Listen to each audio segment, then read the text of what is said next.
A few days ago, my 12-year-old daughter began complaining of a sharp pain at the back of her neck. I assumed it was muscle strain or fatigue from studying, especially since she spent long hours bent over her desk.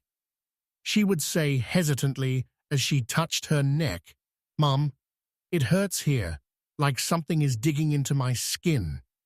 I would pat her shoulders and convince myself it was nothing serious.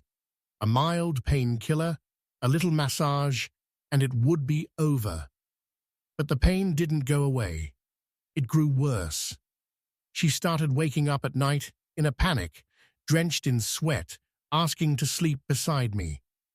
I noticed that whenever someone came close to her from behind, she would tense up for no clear reason. For 2 weeks, she kept complaining. But Michael, my new husband, who seemed perfect to everyone, always reassured me in his confident voice. "Don't worry, Elizabeth. Children sometimes make up pain. I examined her myself. There's nothing there." I believed him. A successful dentist, calm, always knowing how to choose his words.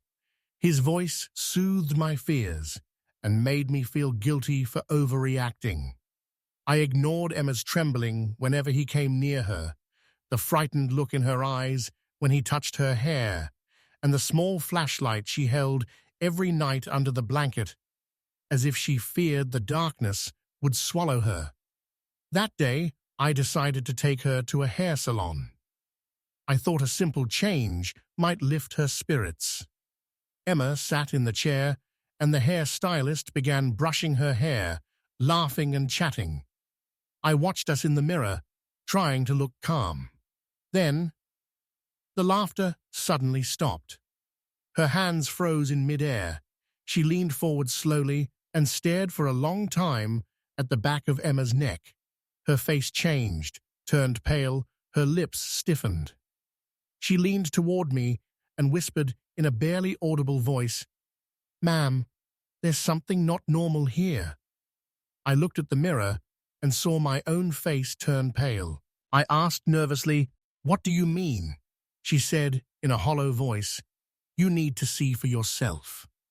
I stepped closer and lifted the strands of hair with trembling hands. In that moment, I felt my heart collapse into a bottomless void.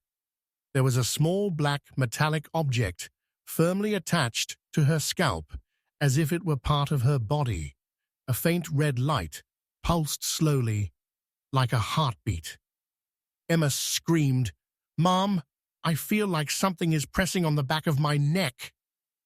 In a single moment, I understood everything. The sleepless nights, the fear, Michael's constant attempts to reassure me.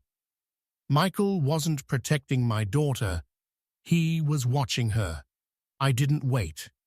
I quickly took off my jacket and wrapped it carefully around Emma's neck, as if I feared that thing might wake up or explode in my hands. The hairstylist was shaking, murmuring incomplete prayers, while the customers fled the salon one by one, as if the place had been cursed. I grabbed my phone, my hands trembling. I didn't call my husband. I called emergency services. The police arrived within minutes that felt like hours. One officer bent down to examine the device, then exchanged a quick look with his partner. He said seriously, "Ma'am, don't touch it.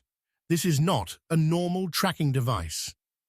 Emma was taken to the hospital under guard. The room was sealed. Doctors, police officers, and a man in civilian clothes who didn't introduce himself. Emma was crying silently, gripping my hand tightly, and every time the red light flickered, she jolted as if struck by electricity.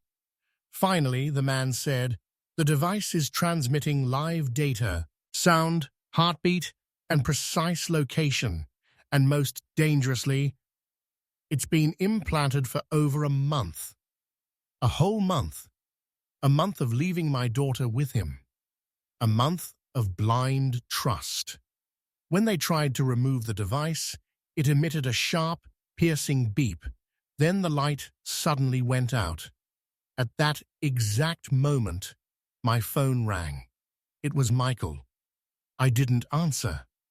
Seconds later, an officer rushed in. "He just left your house. Street cameras caught him. It looks like he knows you've discovered everything."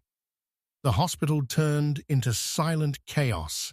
Emma was taken to a back room, given a mild sedative, and fell asleep holding my finger. I sat alone, staring at the wall, haunted by the small details I had ignored. His insistence on brushing her hair himself, his refusal to let her sleep over at friends' houses, his locking of her bedroom door under the pretense of protecting her. Hours later, they came back with the truth. Michael was not his real name. The man was wanted in 3 states, linked to a network that monitored children for long periods, and then their traces vanished without a trace. But Emma didn't disappear, because there was one thing he miscalculated: a mother's love. The next morning, they told me they had captured him near an abandoned train station. He was trying to destroy his phone, screaming in madness, "You weren't supposed to find out. Not yet." Today, Emma sleeps peacefully. No flashlight under the blanket. No visible fear.